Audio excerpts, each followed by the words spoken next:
I know, right? I'm getting tired of this. Okay. Video game theory. Nice hat. Just saying. Okay. All right, so the video game theory. As you may or may not know, because I don't even remember if I told them or not, but okay, I like to play my share of video games. Here lately, I don't play as much as I used to. Nowhere near it, because I don't have time. But back in the high school days, and just after high school, I played video games a lot. I was in a clan, as I stated in another video. I was really good. Not just me, the whole clan. We were really good. And I mean like really good. We played a game called SOCOM 2. We like rarely won any clan, let's back that up. We rarely lost any clan battles. Okay? The closest we ever came is there's this one map where you have to be like barricaded in this room and the other team is trying to basically take over that room. My entire team is already out of the game. I'm the last one left. So it's 8 versus me. And they all come running in there and I still won. We were good. There's this one map, it's like a night vision map, and I'm running around and I'm just like basically playing the entire game in night vision the entire time and still won the game. We were good. We love this game. It's called SOCOM 2. We were in a clan, we get challenged a lot. We really, really enjoyed the game. Well, the makers of SOCOM 2 decided to make a new game called SOCOM 3. Yeah, good job. Okay, y'all can count. So SOCOM 3 came out, and we decided to transition from 2 to 3. When we went to SOCOM 3, we started playing the game again, and we had kind of fun, but it wasn't the same. There was this one map on there, though, that stood out. It's a big desert map, and in this desert map had a lot of vehicles. Now I want you to picture this. You walk in this map, and you have a huge army tank to pick from, okay? You have this little SUV vehicle with like a gun strapped on the top of it, and then you got a pickup truck. Me and my crew, we take the pickup truck. We called ourselves the Shark Hunters, because what we did is I'd tell everybody, equip the RPG, the rocket launcher, and then jump in the vehicle. Because the way the game was designed, when you jump out, it automatically goes to the last weapon you had equipped, which would be the rocket launcher. So we would just basically get in the truck and go hunting for the tanks. Now I want you to imagine you're playing this desert style map and everybody's being all sneaky and sneaking around. And off in the distance you see dunes of sand. And then all of a sudden you see a pickup truck flying over the dunes. That was me. It sounded a little better than that squeaky noise. But anyways, we would just basically just flying all over the place. We were doing donuts, just peeling out.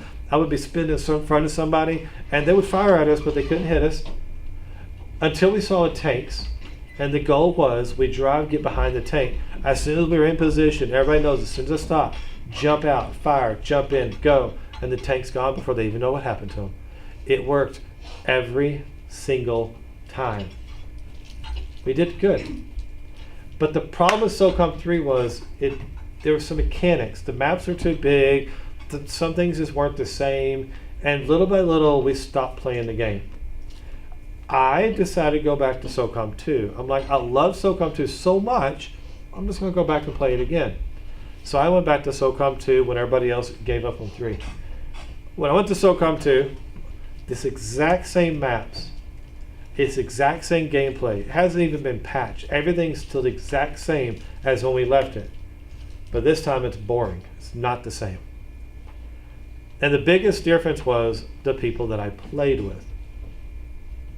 This is when I came up with what I call the video game theory. My video game theory states, you play games because of something you're doing in the game, not because of the game itself. In my case, I played SOCOM 2 because of the social aspect, to be able to play with friends, not because of the game itself. So, I'm going to show you this video real fast, and then it'll help explain it even more. Why do we play games? As I mentioned already, yes, clearly there is some fun to be had guiding a sociopath through an elaborately staged kidnapping, or performing poorly named aerial maneuvers, but we have to ask ourselves what needs video games fulfill in our lives that make us want to play them. In the immortal words of Dr. Phil, people do what works. If our needs weren't being taken care of by video games, we wouldn't play them. According to Scott Rigby, gaming researcher and author of the book Glued to Games, video games help us satisfy 3 core needs in our lives: competence, autonomy, and relatedness. That spells car. Just so you know. Well, it does. Excellent contribution there, Ronald.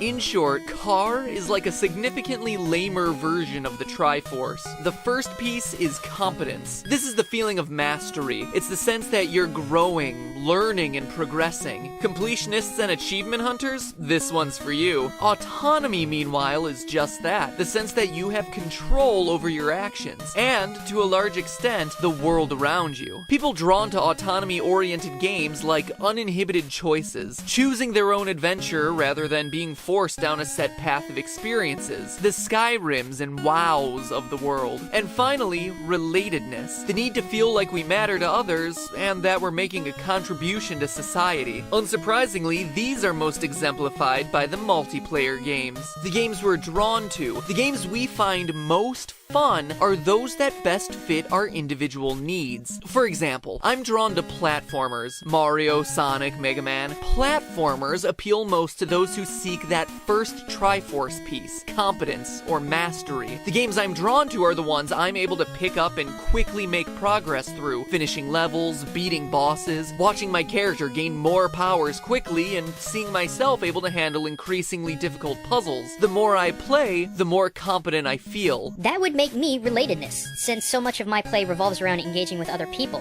Whether it's playing Left 4 Dead with the Gecko Ninja or Borderlands with my lovely Aki, gaming for me is a social experience shared best by friends. And I'll take autonomy because that's what's left. You see, it's funny because it's autonomy, but I'm taking it because I have no choice. In all seriousness though, choice in and of itself isn't quite enough to capture a player's interest. The choice a player is given also has to feel meaningful. The player needs to feel as if they have control over their actions, and their actions impact the virtual world around them. So say you have a poorly designed fighting game where each character has 45 different moves, but only 1 or 2 of those moves is actually useful. It doesn't matter that you have tons of moves to choose from because you're only ever going to use the 2 good ones. Even though you're given tons of options, there's not much of a choice to make. Also notice that sometimes it doesn't matter if the player is given a choice or not, or if the choices actually had an impact or not. What matters is if the player feels like they were given a choice, or if their choice felt like it mattered. Mass Effect uses carefully crafted dialogue trees to achieve this illusion. This game constantly has the player making choices about what to say or do in certain situations, and some of these choices feel incredibly meaningful to the player, but a lot of the time, behind the scenes, it didn't actually matter which dialogue option the player chose. All 3 of them would yield the exact same result. The player doesn't know that though. It legitimately felt like the player made a good or bad judgment call. Whether or not it actually affected the narrative doesn't matter. What matters is if the player feels like their choice affected the narrative. All right, here we go. So there's 3 main parts that break down as the video explained. You have the competence, autonomy. They're all kind of involved in this. But I think video games break down even further. So in my classroom, and I'm going to look at the camera on this one because I've already done the experiment. They know it. But in my classroom, we did a thing called breaking video games. It's not a physical break, it's just a title because, you know, I like to make kids cry when they think I'm breaking their games. But anyways, what we did was I had all the kids raise their hand for a popular game that they played or heard of, and the main one we used would be Minecraft because it's the most popular. It's also the most boring. Yes, that's on camera. Give it up. Okay, so what I did is I take the game in Minecraft and I would break it apart. I would tell the class, okay, I'm going to remove this part of the game. If that part that I remove ruins the game for you, if that part that I remove ruins the game for you, then they had to put their hand down. So we would remove some main parts. Now, the mindset at first is Minecraft has millions of parts to it. So what we're going to do is take away one piece at a time. The main part you take away is exploration. You may spit your gum out. And then I would take away crafting things. By crafting means combining things to make something new. Then I would take away the building things, and that's just basically building blocks to make, whatever. Then I would take away the animals. I would take away the exploring. I would take away. My mind's going blank. I've done it so long, but this big part you take away. But then you turn around and you re-explain it this way. If I took away exploring and you put your hand down on that, that means you have an interest in the aspect of exploring, not Minecraft, but the ideal of moving around the mountains or going across the sea, finding new things, which has connection to possibilities such as cartographing, being a pilot, being in the army, navy, military, anything of that nature. If you put your hand down on stuff like crafting, combining two things to make something new, that's any kind of scientist, engineering, anything of that aspect. If you put your hand down on the animal side, that has a science connection, a veterinarian connection. If I was to remove the internet play from Minecraft and you wouldn't put your hand down on that, that takes away the social aspect of being with friends and hanging out with other people.